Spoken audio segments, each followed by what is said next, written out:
My name is Stephanie Fosh and I'm the Managing Director of a company called Pure Human Resources, and today we're going to be talking about equality and diversity within your business.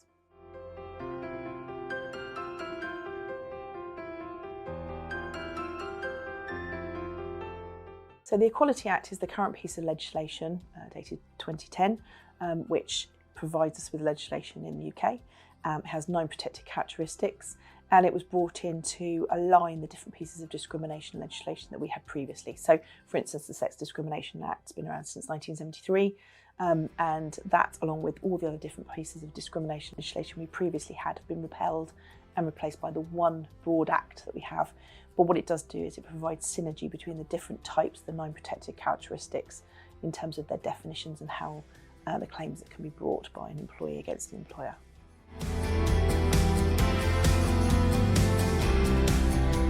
So protected characteristics are the types of discrimination that are currently unlawful under the Equality Act 2010.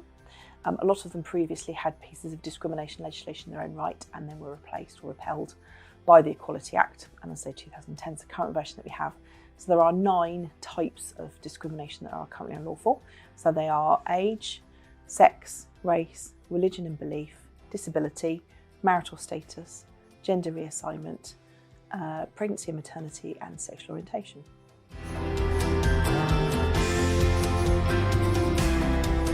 Considerations you should take into account in terms of the Equality Act is that it does apply to employees regardless of their length of service. This also means it applies to applicants. It also means it applies to people who've left your employment, agency workers, or anybody else who maybe is working in your business on a consultancy basis. So it's a very broad-ranging piece of legislation that provides lots of protection.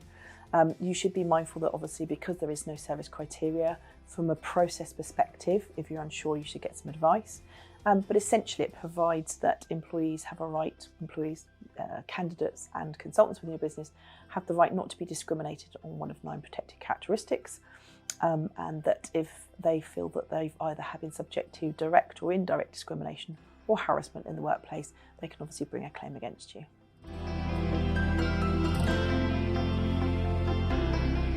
One of the things that we find that businesses frequently do miss from protection, a risk profile from consideration of equality and diversity, is training.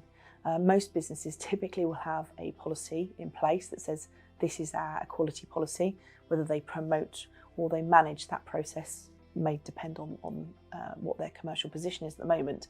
So actually the policy piece is typically ticked, but actually it's really, really, really fundamentally important that particularly your managers are trained in equality and diversity, certainly if they're recruiting. This is really fundamental, but actually it's really important that your employees do. So whether that's something you just want to keep it fairly simple and do some online training as part of their induction, and then maybe some annual training as a reminder from a compliance perspective, or whether you want to go and beyond and use something like a training course, a company like ourselves or any other kind of HR consultancy will typically provide equality and diversity training that you can go into and discuss the topic in more depth with your employees.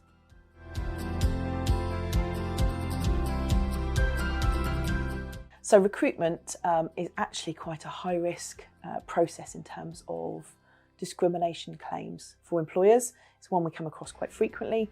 A lot of people who are involved in the recruitment process typically haven't been trained in things to think about from a discrimination perspective, and actually because the process doesn't require any service, anybody who's applying for a job who feels they've been subject to discrimination can obviously bring a claim against you. So key components that you need to take account to make sure your recruitment process is discrimination free is thinking about what you're asking for in the job advert. Obviously that should not have an age profile in it. Think about the language that you use. You should qualify the type of experience you're looking for rather than quantifying it. You should make sure it's accessible, so it's really important that you ask the question whether people need reasonable adjustments to the process. And as much as possible that you don't have kind of social stereotypes around the kind of person that you're looking to recruit for your position in your business.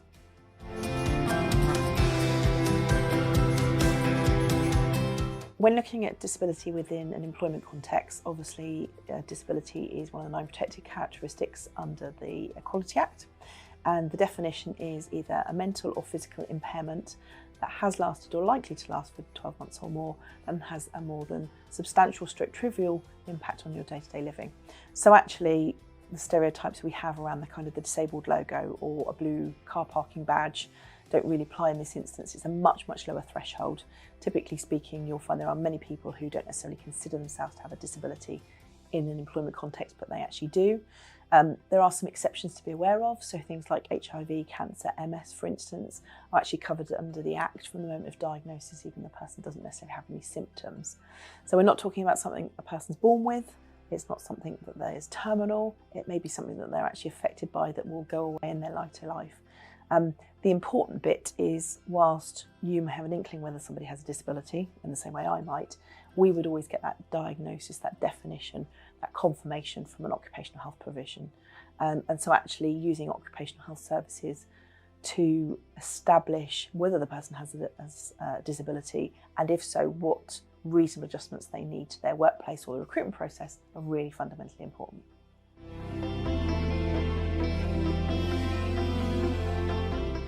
Employers are required to make a reasonable adjustment where somebody has a disability under the definition of the Equality Act in an employment context. So a disability is obviously defined as a mental or physical impairment that has lasted or likely to last 12 months or more, that has a more than trivial impact on day-to-day living. So typically an occupational health provider can advise you whether somebody fits under that definition, and they will also give you some guidance and advice for reasonable adjustments that you may want to consider. And it's really important that you show that you've considered those. It may not be feasible for you to actually implement those changes, so certainly it should be proportionate for the size of business. So if you're a really small business and you're in a procured serviced office, then you're not going to have the funds to be able to go and put a lift into your building, versus a multinational organisation. It is going to be in a very different situation, and the likelihood their facilities are going to be very different. But reasonable adjustments could be as simple as sitting next to a window, or having a screen filter, or changing regular rest breaks. People just assume that it's kind of typically new equipment, such as a new chair or whatever it might be, which it could be, but the range is enormous. So it's just thinking a bit more laterally around what those reasonable adjustments might be.